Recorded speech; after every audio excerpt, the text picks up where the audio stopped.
Assalamualaikum warahmatullahi wabarakatuh. Di sini saya akan menjelaskan atau memaparkan hasil review jurnal internasional dan esai mengenai perkembangan ilmu oceanografi di Indonesia. Sebelum masuk ke pembahasan, perkenalkan nama saya Gilman Ibrahim dengan NPM akhir 028. Di sini jurnal yang saya review itu yang pertama ada judulnya Year-Round Alga Toxin Exposure in Free Ranging Sea Lions dengan jurnal Marine Ecology Progress Series, volumenya itu 583 tahun 2017.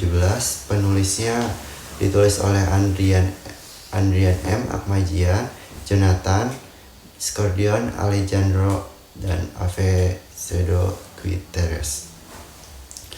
Reviewernya itu saya sendiri pada tanggal kemarin 26 Juni.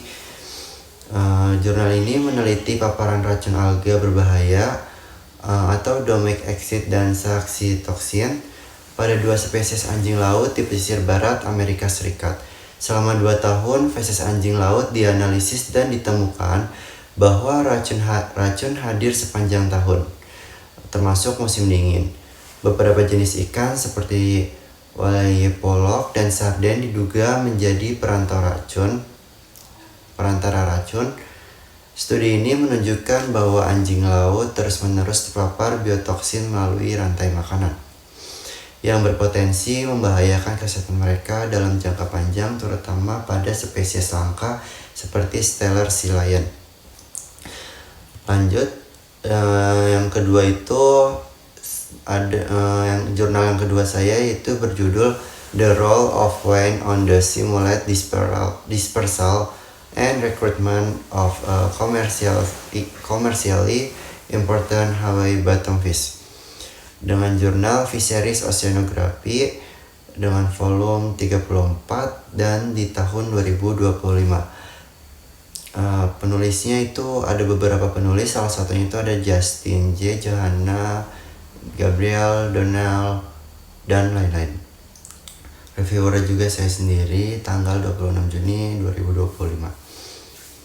Jurnal ini meneliti bagaimana angin memengaruhi penyebab larva dan rekrutmen ikan dasar bernilai ekonomi tinggi di Hawaii, yaitu UKU. Dengan menggunakan model simulasi selama 13 tahun, ditemukan bahwa angin utara yang kuat menyebabkan larva tersebar terlalu jauh sehingga mengurangi keberhasilan rekrutmen.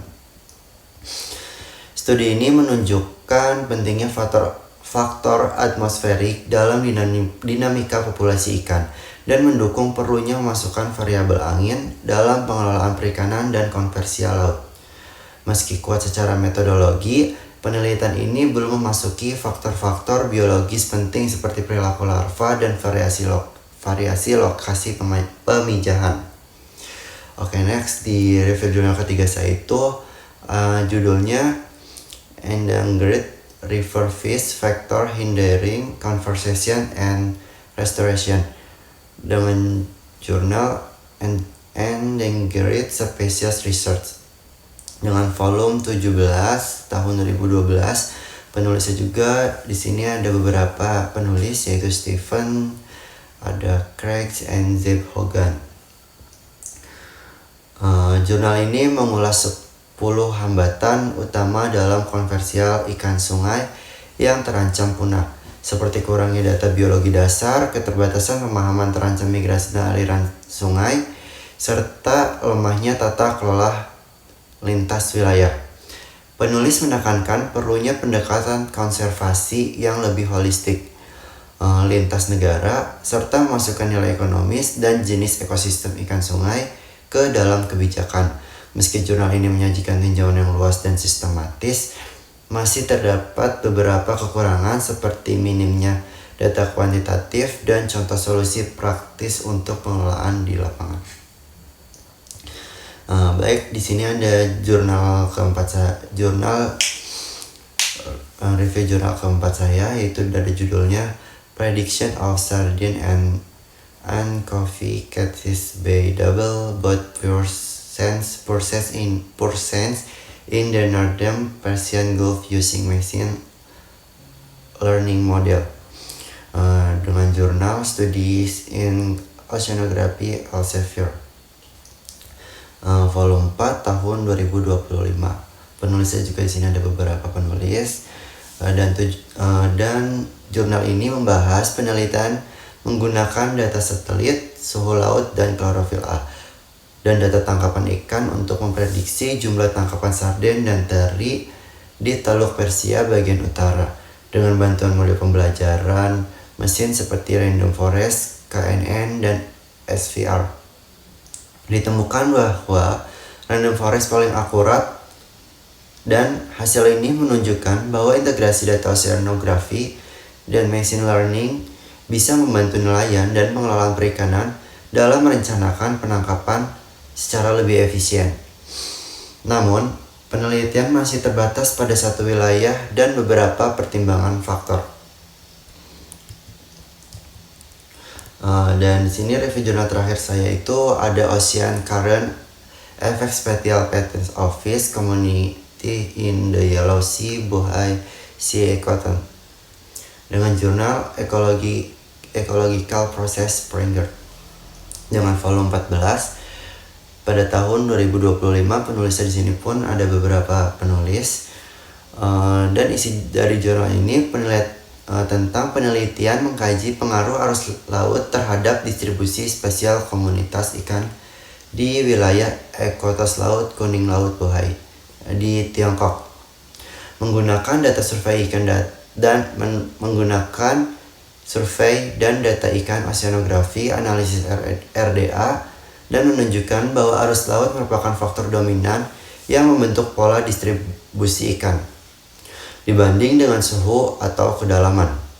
Perbedaan komunitas ikan ditemukan antara wilayah pesisir dan laut terbuka, dengan beberapa spesies menunjukkan preferensi terhadap zona arus tertentu. Studi ini menegaskan pentingnya mempertimbangkan dinamika oceanografi dalam pengelolaan perikanan pesisir. Kelebihannya terletak pada analisis statistika dan data lapangan yang kuat, sedangkan kelemahannya mencakup keterbatasan data jangka panjang dan belum dianalisisnya faktor antropogenik secara mendalam. Selanjutnya ini ada esai yang saya buat. Saya akan bahas esai ini. Judul esai saya yaitu peran ilmu oceanografi dalam mitigasi bencana laut di Indonesia. Dengan diawali pendahuluan, isinya itu Indonesia sebagai negara kepulauan terbesar kedua di dunia memiliki garis pantai lebih dari 95.000 km yang dikelilingi oleh dua samudra besar, yaitu Samudra Hindia dan Samudra Pasifik. Kondisi geografis ini menjadikan wilayah perairan Indonesia sangat dinamis dan rentan terhadap bencana kelautan, seperti tsunami, abrasi, banjir rob, dan gelombang ekstrim. Dalam menghadapi tantangan tersebut, ilmu oceanografi menjadi fondasi penting dalam memahami proses-proses laut, serta sebagai dasar ilmiah dalam upaya mitigasi dan adaptasi terhadap bencana di wilayah pesisir. Selanjutnya ini ada pembahasannya. Pembahasan dalam esai ini yaitu ilmu oceanografi berperan penting dalam mendukung sistem mitigasi bencana laut di Indonesia. Salah satu kontribusi utamanya adalah dalam pengembangan sistem peringatan dini tsunami yang mengandalkan data oceanografi seperti arus, gelombang, dan kedalaman laut. Penelitian menunjukkan bahwa kualitas data dan model sangat memengaruhi akurasi prediksi. Selain itu, fenomena abrasi pantai dan kenaikan muka laut juga menjadi fokus penting seperti yang ditunjukkan oleh studi di Pelabuhan Panjang yang mengaitkan data oceanografi jangka panjang dengan perencanaan pembangunan tanggul dan rehabilitas di pesisir. Selanjutnya itu fenomena banjir rob yang semakin sering terjadi di kota-kota pesisir juga sangat dipengaruhi oleh kondisi oceanografi lokal, sehingga pemahaman terhadap dinamika pasang surut dan sirkulasi laut menjadi dasar dalam merancang infrastruktur tahan bencana. Di sisi lain, lembaga seperti Pusi Dorsal menyediakan data batimetri dan peta oceanografi yang penting untuk mendeteksi potensi bahaya bawah laut. Kemajuan teknologi seperti pemodelan numerik dan penginderaan jauh juga semakin memperkuat kapasitas prediksi dan perencanaan berbasis risiko. Namun, efektivitas mitigasi tidak hanya bergantung pada teknologi, tetapi juga pada kolaborasi antar lembaga dan partisipasi masyarakat.